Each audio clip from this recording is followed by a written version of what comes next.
I'm sitting here today with Justin Schaefer, who's the founder of Hot Potato, and I just want to get right into it. You can sum up what the company does better than I can, Justin, so if you could tell us in a few words what Hot Potato is and what you're doing. Great, well thanks for having me. Hot Potato is focused on connecting people around the live events in real time. The best way to think about it is kind of an intersection of Facebook and Twitter, but for an event. Instead of being focused on the individual, Facebook and Twitter, for example, are really all about creating the story of me, great personal monologues and tools around that. Hot Potato instead is focused on collective storytelling, so bringing together an audience of people who are interested in an event in real time, whether you are attending live, watching on TV from home and also online, or just casually interested in following along. And the site is hotpotato.com. We're also building an iPhone app, which we hope to have in the App Store momentarily, which will allow people who are actually at events to participate.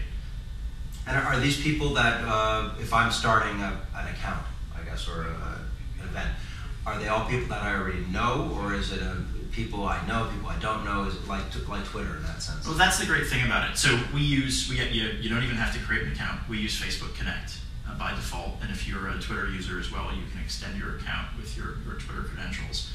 The idea being that what we're trying to do is bring together groups of people who would otherwise be enjoying these events together, but in the context of a larger audience. So the way to think about it is what Hot Potato is doing is getting together hopefully a very large group of people around the event. They're connecting you to the people you know and are most interested on a smaller scale. In a sense, if you can imagine everybody at a ball game, for example, talking, there might be 50,000 people there. You can't communicate with everybody. So what Hot Potato does is finds your friends out of that audience and brings you together with them in real time. So how does it work in the sense that if I want to start communicating about an event and use the ball game, for example, do I have to let people know in advance? How do I communicate to people that I'm there, that I want to start this process? So it all works in real time. And what you can do, you just literally, say you're at Yankee Stadium, you'd open up the Hot Potato app on your iPhone, and we would, in that case, know it's a large enough event that would be in the system already. We'd know you're at Yankee Stadium, so the first thing you'd see is the Yankees game. And you just click into that. And we have a couple of core actions. You can check in and say, I'm attending, in this case, I'm attending the game. We make it very easy at that point to share your presence at the event via Facebook and Twitter. So if you just say, I'll share to Twitter, that'll post a message to Twitter at that point in time saying, hey, I'm at the Yankees game, come and join me, if you will. And so that's a great way for you to use existing means that you have for distribution to people you already know, whether they're friends on Facebook or people who are interested in what you have to say on Twitter, that you're interested in the Yankees game.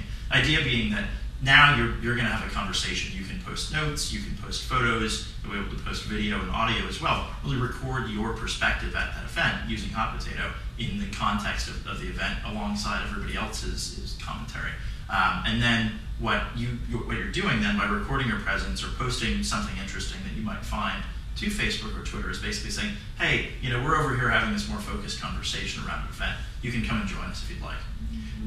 It sounds like it's an application that might be most effectively used on a mobile device as opposed to a PC.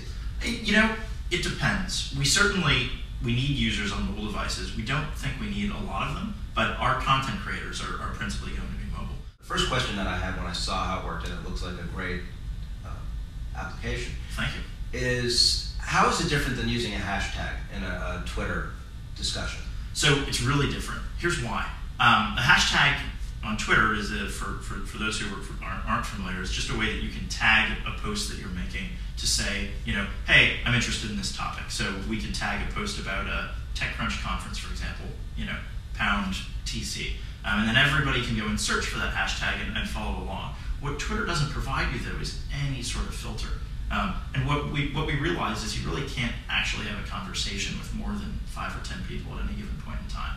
We spent a lot of time looking at Twitter as we were building up the service, originally just because it would have been easier to build this on top of Twitter. And we realized very quickly that we wanted to provide much better context for our users. So what Hot Potato does, instead of just using a hashtag where you're essentially broadcasting to everybody and subject kind of to spam in a sense, we filter based on your social graph. So again, you bring your friends via your Facebook account or whom you follow on Twitter.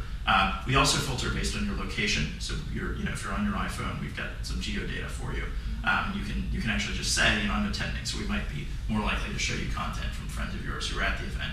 We filter based on just basic demographic data and also based on your activity. So what you're getting as an individual is the most interesting messages from the entire audience, but overlaid with messages from people that you know and care about. It'll feel like more of a personal discussion. Whereas with a hashtag, you're kind of subject to whoever wants to post to it. It's a very, very open forum. And what we've seen, South by Southwest last year was a great example of this. It just gets overwhelming very, very quickly without some layer on top of filtering. And so we thought we'd try and somewhat preemptively start to do two things. One, hopefully build a great interface that people enjoy using around content creation, recording of your perspective, and contribution to this collective narrative, but also the filter that's going to actually let us bring together great information from a large group of people, but kind of coalesce all of these perspectives into an event. You can think of it, the broadcaster has one perspective, but there are 50,000 other people there, or maybe just 10 people. It might be your birthday party. It really doesn't matter to us. In fact, we think that's a really strong use case for a smaller event. But it lets the entire audience get together to contribute to this kind of lasting memory of the event, and that people can consume in real time as well. So it's only been up and running a short time, but what you alluded before to some of the applications or uses that you're beginning to see. How have people in just these initial few days been using? What types of events have you noticed that people are setting up? We've been very excited because we really didn't know initially what people would use it for. We come out of the sports business, spent about the last 8 years at MLB.com, so we're certainly excited about the use case for sports. Had a couple of great conversations around football games over the weekend. We haven't had anybody attending live again because the iPhone app isn't out there, but we think that's going to really take it to another level. There was a group of people in Germany who were using it to coordinate a house party, which we thought was pretty neat. They seemed very excited about it. So how do you make money off of this? How does Hot Potato make money? It's a great question. We are really excited about the opportunities to get together, what we think will be large portions of an audience around an event. And historically, the media business has always valued audience, and having real-time access to them, being able to generate transaction value, knowing explicitly what your interest is, whether it's a baseball game or a concert or a political debate, I think is going to generate a lot of interesting opportunities. We're on about day 3 here of being live, so it's a little bit too soon to tell. But I think the premise, if you think about it, that this might be a better way to get an actual audience together, understand them, and communicate with them around an event, and do it organically. So this is all, we've talked about conversation between people, but there are opportunities to insert brands into that discussion in a organic and elegant way, as opposed to what's happening right now on Twitter, where people are kind of spamming conversations, if you will. We think this is a much more respectful way. So how might that work? So say I'm at a baseball game, for example, and I'm having a conversation with my friends. Somebody hits a home run, possible that Major League Baseball or Budweiser is going to present their perspective on that event. So it's going to be better content. It will come from the content owner or a brand that's supporting them, and that's going to just add to the conversation. Or they might instead say, I'm at a concert at the Nikon Theater, which is the Jones Beach Theater. Maybe Nikon wants to reach out to fans who are actually attending live and say, if you're using a Nikon camera, come to section 27 and we'll download all of your pictures. Or maybe even better, you can come in and rent one out or borrow one and try it out for the duration of the event and contribute to this commentary that's going on via those photos, but interacting with our brand as well. And you have the data on people register for this, and so you have the data about who's using it? Absolutely, yeah.